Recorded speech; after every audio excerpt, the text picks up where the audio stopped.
Samuel L. Jackson has spent most of his life being seen as unbreakable. His voice is sharp, his presence commanding, his screen persona built on authority and fire. But that image hides a quieter, far more complicated truth. Long before he became one of the most recognizable actors in the world, he was a boy learning how to survive silence, loss, and limitation, and that struggle never fully left him. Born in 1948 and raised in segregated Tennessee, Jackson grew up without a father and with very little security. His mother worked exhausting jobs just to keep food on the table, and stability was something he learned to live without. On top of that, he developed a severe stutter that made speaking a daily battle. Words didn't come easily. Silence followed him everywhere, and with it came embarrassment, isolation, and the quiet belief that the world was not built to hear him. Acting did not arrive as a dream of fame. It arrived as relief. When Jackson stepped into a role, his stutter disappeared. Pretending to be someone else gave him access to a voice he could trust. Over time, that discovery shaped his future, though the path forward was anything but smooth.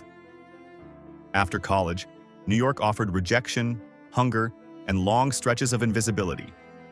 He worked security jobs, slept in cramped apartments, and performed for nearly empty rooms. Talent alone did not save him. Discipline did. He showed up even when nothing seemed to be waiting. By the late 1980s, exhaustion and disappointment pushed him toward addiction. Alcohol and drugs filled the space where hope had thinned. The turning point came when his wife found him collapsed at home, barely alive. Recovery was not heroic or fast. It was slow, uncomfortable, and humbling. But it saved his life. Shortly afterward, a role in Jungle Fever allowed him to channel that experience directly onto the screen. It wasn't polished, it was honest. And for the first time, the industry truly noticed him. Success followed, though not gently. Pulp Fiction transformed his career in his 40s, making him suddenly unavoidable. The years that followed were relentless: constant work, massive franchises, and an audience that came to see him as a symbol of control and power. Behind the scenes, his body absorbed the cost.